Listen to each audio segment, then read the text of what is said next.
Aula 9, potência, energia, lei de Joule. Observe essa frase. Trabalho e energia são sinônimos em física. Toda vez que um trabalho é realizado, uma certa quantidade de energia é transformada e uma força estará atuando em algum corpo. Vamos tentar entender então o que é energia, mas antes vamos falar da unidade de energia ou unidade de trabalho, que é o Joule, símbolo J maiúsculo. Outras unidades que são usadas é a caloria, uma caloria é 4,18 joules, e o quilowatt-hora, que é 3.600.000 joules. E atenção, é quilowatt-hora, não é quilowatt por hora. Cuidado, portanto. E potência? Como que potência está relacionada com o trabalho? Em primeiro lugar, a unidade de potência é chamada de watt, é a unidade oficial. Outras unidades, HP, um HP é 746 watts, o CV, o cavalo vapor, um CV corresponde a 736 watts.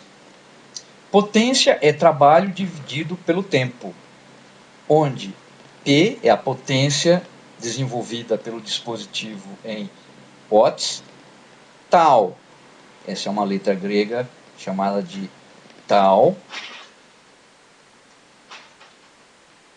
que vai representar trabalho, energia.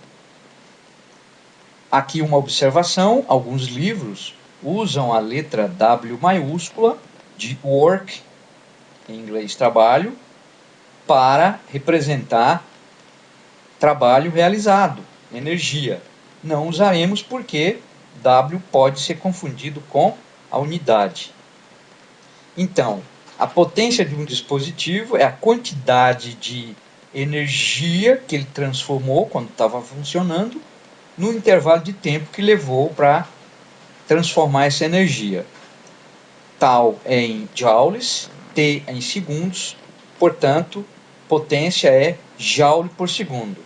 Quer dizer, 1 watt é igual a 1 joule por segundo. Exemplo, imagine você deslocando um saco de açúcar de 5 kg de uma altura de 1 metro em 1 segundo.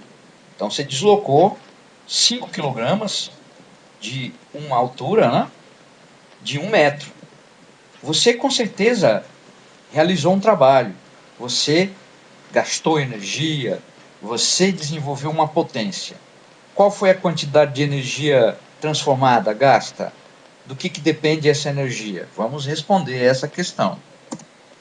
Da física, então a física diz que a variação da energia potencial, quando você desloca uma massa m no campo gravitacional de uma altura ΔH, a massa vai adquirir uma determinada energia, quer dizer, você vai fornecer para essa massa uma certa energia potencial, que é assim calculada, m vezes g, onde g é a aceleração da gravidade, vezes a variação da altura sofrida pela massa. O valor do g é aproximadamente igual a 9,8 metros por segundo ao quadrado. Se a variação foi 1 metro, se você deslocou 5 kg em 1 metro, significa que você gastou 49 joules de energia. E essa energia foi transferida para a massa, que ficou com essa energia potencial, 49 joules. Se, por exemplo, você soltar essa massa, a energia potencial se transforma em energia cinética, que por sua vez vai se transformar em energia térmica quando essa massa bater na superfície, tocar na superfície. Qual foi a potência que você desenvolveu para realizar esse trabalho? Potência desenvolvida É trabalho dividido pelo tempo. Quanto que foi o trabalho desenvolvido? 49 joules. Qual foi o tempo que levou para desenvolver esse trabalho? 1 segundo. Significa que você desenvolveu uma potência de 49 joules por segundo, que é a mesma coisa que 49 watts. Então a potência desenvolvida por você foi essa aí, 49 watts. Outro exemplo. Qual a quantidade de energia em kWh e em joules consumida num banho de 30 minutos se o chuveiro tem uma potência de 5.000 watts? 5 kW. Dados. Quais são os dados que nós temos? Primeiro, a potência do dispositivo, chamado de chuveiro. 5.000 watts, que corresponde a 5.000 joules por segundo. Qual foi o tempo de funcionamento? 30 minutos, ou 1.800 segundos, ou meia hora. Portanto, a energia que foi transformada, que é a energia elétrica que foi consumida, é a potência, que é 5.000 watts, vezes 1.800 segundos. Isso dá 9 milhões de joules. Por isso que essa unidade ela não é usada na prática, porque resulta um número muito alto. Vamos ver então uma unidade mais prática. Se a potência estiver especificada em quilowatts e o tempo estiver especificado em horas, quilowatts vezes hora dá quilowatts hora. Portanto, 5 vezes meio, 2,5 quilowatts hora. Essa é a energia consumida e que vai aparecer na sua conta de luz. Você paga por quilowatt hora consumido. Efeito Joule. O que é o efeito Joule? É o aquecimento de um condutor provocado pela passagem de uma corrente elétrica. Os elétrons se deslocando pelo interior de um corpo provocam aquecimento deste condutor. Portanto, nós podemos calcular qual é a potência elétrica desenvolvida por um bipolo. Dado um bipolo, neste caso aqui é um bipolo gerador, observe a polaridade da tensão e a polaridade da corrente. A corrente sai pelo polo positivo. Então aqui entra energia não elétrica. Energia não elétrica. E aqui sai energia elétrica, que vai para um circuito. Energia elétrica.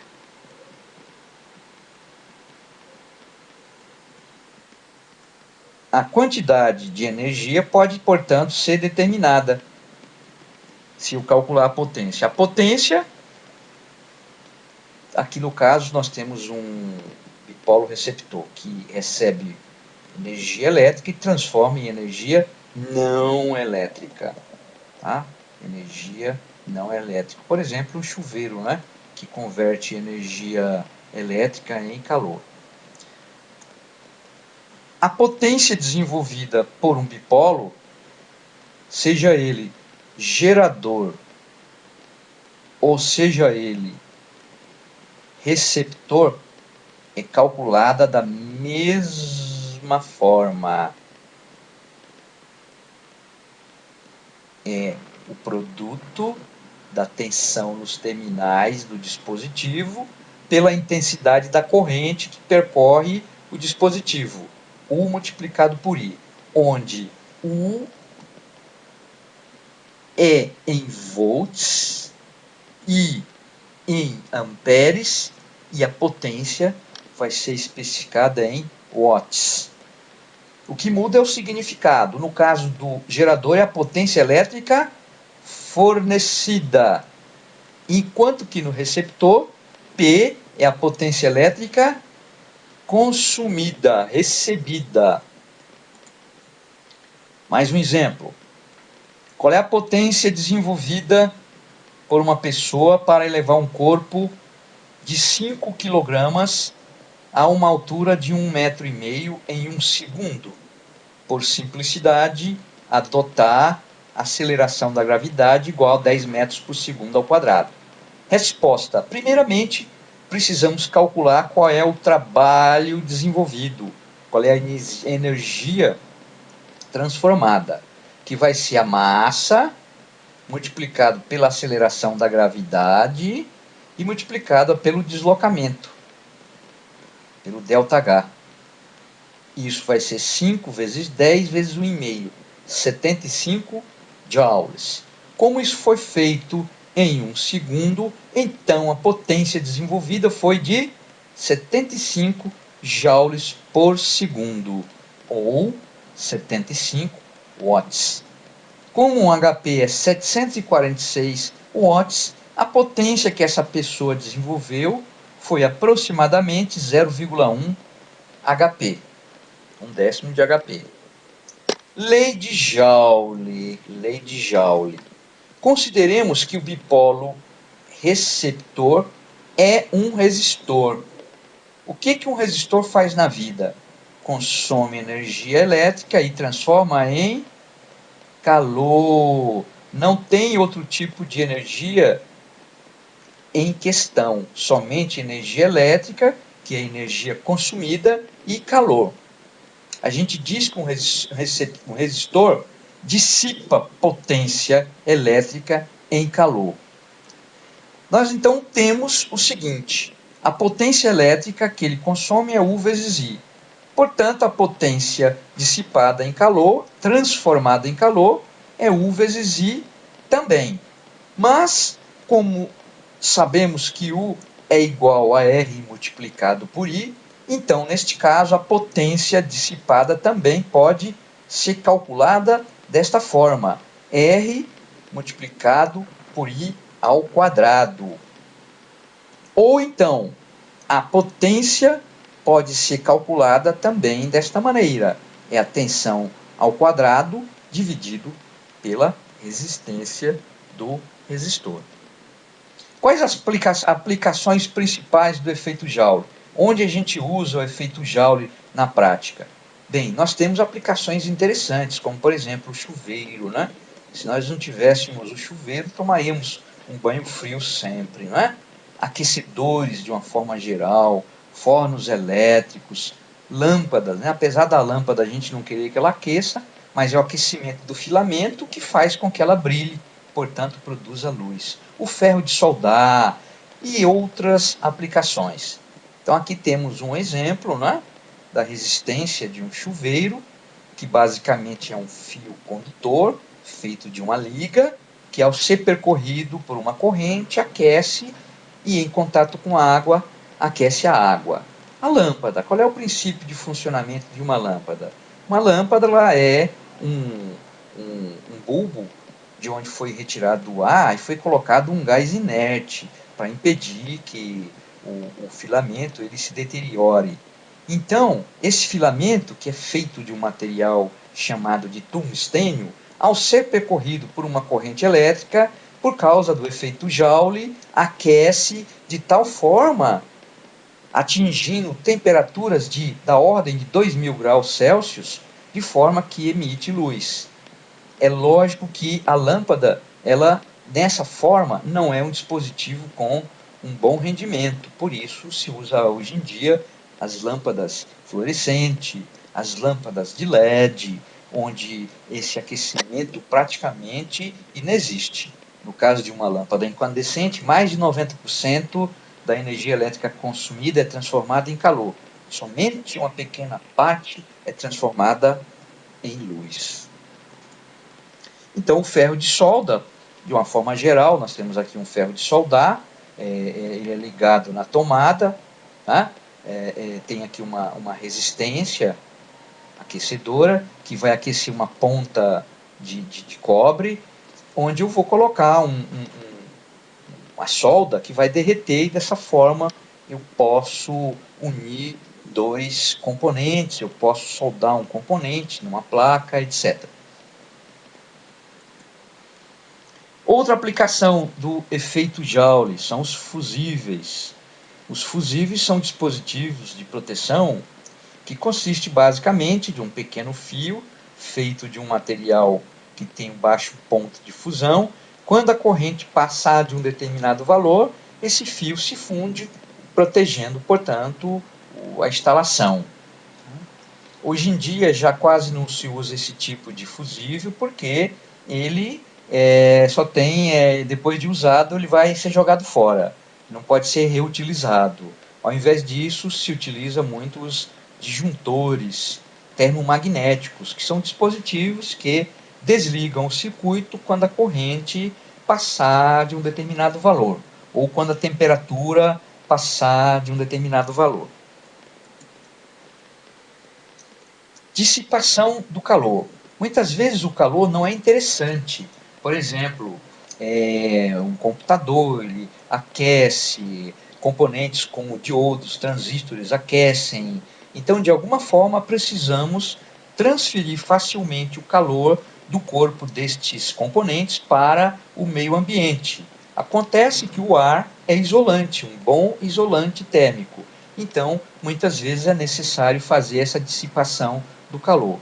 Antes da gente continuar, observe esse exemplo para você entender essa questão de dissipação. Imagine que você tem aqui um copo, você está saindo de manhã para ir para a escola ou trabalhar, e isso aqui é o teu café com leite, que está muito quente, está num copo.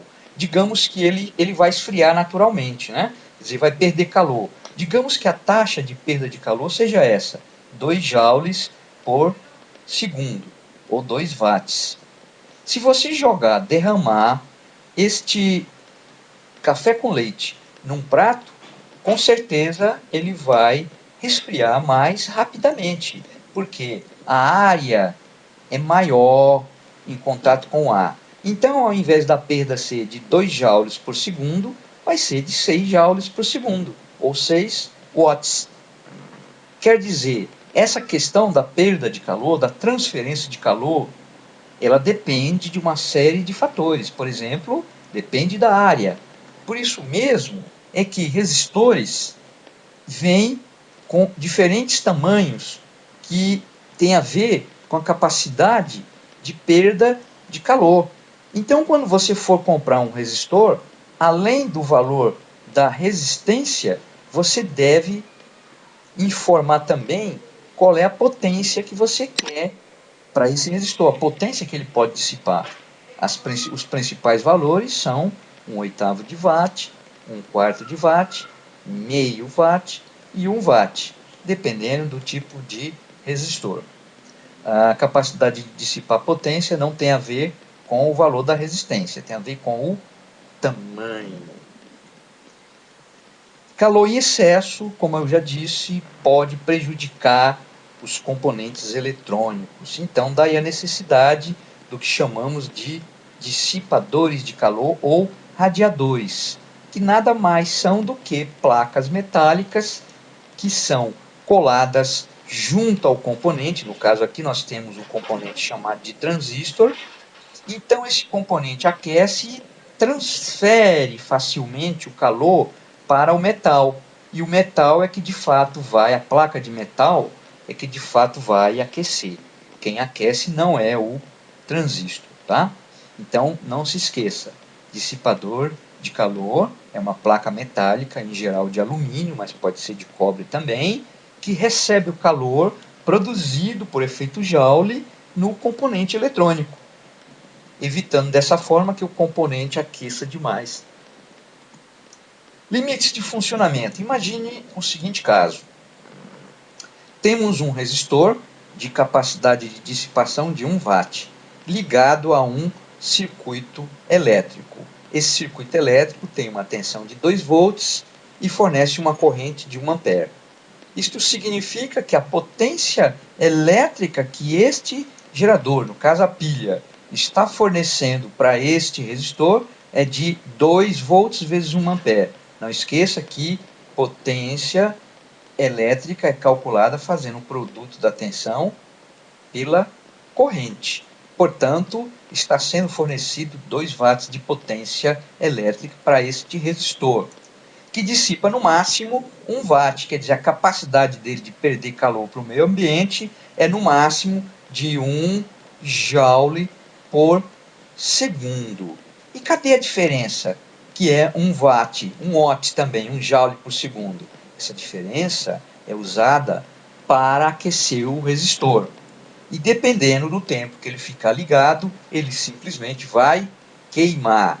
Então, atenção, portanto, na hora de colocar um resistor num determinado ponto de um circuito. Procure ver qual é a dissipação de potência do resistor e qual é a potência elétrica que ele vai receber. Isso é muito importante. Exercício. As especificações de um resistor são 1 kΩ, 1 watt. Qual a máxima tensão que pode ser aplicada ao resistor?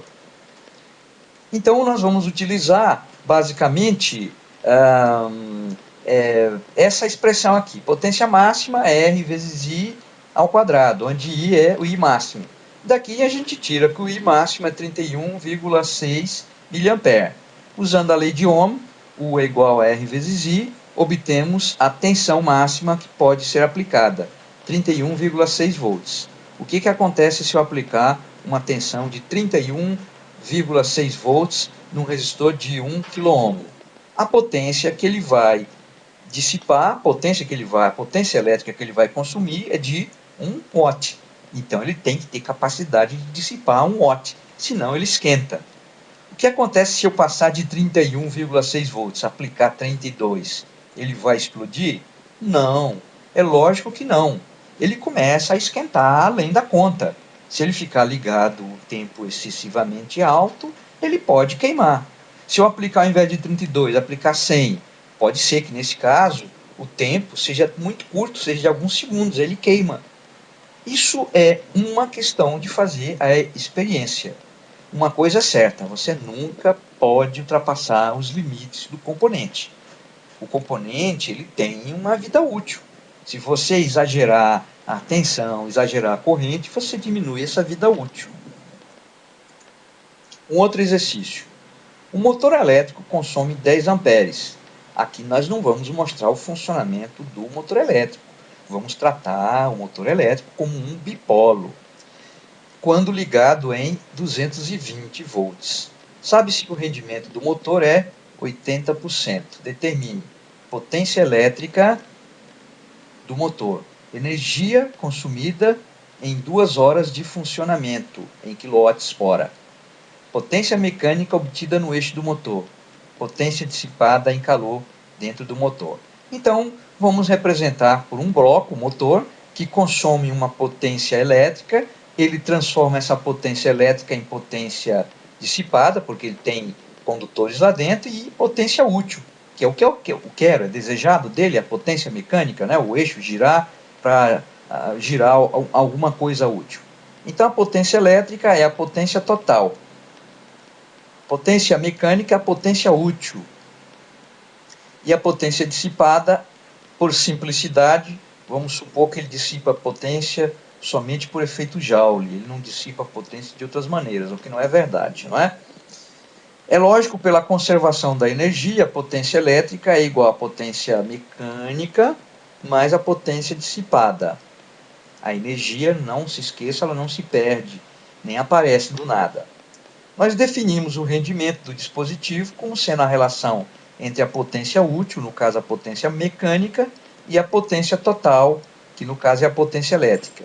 Isso multiplicado por 100 para dar em porcentagem, que no nosso caso é 80%. Eu já conheço quanto que vale este rendimento. Portanto, a potência elétrica do dispositivo pode ser determinada, que vai ser U multiplicado por I, não esqueça, potência elétrica de qualquer dipolo é U vezes I, neste caso é a potência elétrica é a potência total, é a potência consumida, que vai ser 220 volts multiplicado por 10 amperes, ou 2.200 watts, ou 2,2 kW. Qual foi o trabalho que ele realizou durante 2 horas? Qual foi a energia consumida durante 2 horas? é a potência multiplicada pelo tempo, isto é, 2,2 kW multiplicado por 2 horas, que dá 4,4 kWh. O rendimento é a relação entre a potência mecânica e a potência elétrica. Portanto, a potência mecânica pode ser determinada, vai ser o rendimento 0,8 multiplicado pela potência elétrica. Portanto, a potência mecânica é 1760 watts. A potência dissipada em calor vai ser a diferença entre a potência elétrica e a potência mecânica. Portanto, 440 watts. Um outro exercício, para a gente finalizar. Um fio de resistência 5 ohms está imerso em uma massa de água de 1 kg a 20 graus Celsius. O conjunto está dentro de um calorímetro ideal. O fio é ligado a uma tensão de 100 volts. Calcule que temperatura a massa de água atingirá após 1 minuto. Da física, você deve ter estudado, diz que, dado uma massa M em gramas, que recebe uma determinada quantidade de calorias Q, essa massa vai sofrer uma variação de temperatura delta-teta. Então, repetindo, Q é a quantidade de calor em calorias que essa massa M em gramas recebeu. ΔQ é a variação de temperatura sofrida pela essa massa. Isso é a temperatura final menos a temperatura inicial, em graus Celsius. C é uma constante física deste material, no caso a água, chamada de calor específico. No caso da água, esta constante vale 1 caloria por grama grau Celsius. Comecemos. Podemos começar calculando a potência elétrica deste fio, desta resistência. A potência elétrica é a tensão ao quadrado dividido pela resistência. 10.000 dividido por 5, 2.000 watts. 2.000 joules por segundo. Tempo que a resistência ficou ligada. 1 minuto, 60 segundos. Portanto, durante esse tempo, foi fornecido para a água a quantidade de energia que é potência multiplicada pelo tempo. Portanto, 2.000 watts vezes 60 segundos. 120.000 joules. Transformando isso em caloria, nós vamos admitir que uma caloria é igual a 4 joules. Portanto, por regra de 3, que calorias corresponde a 120.000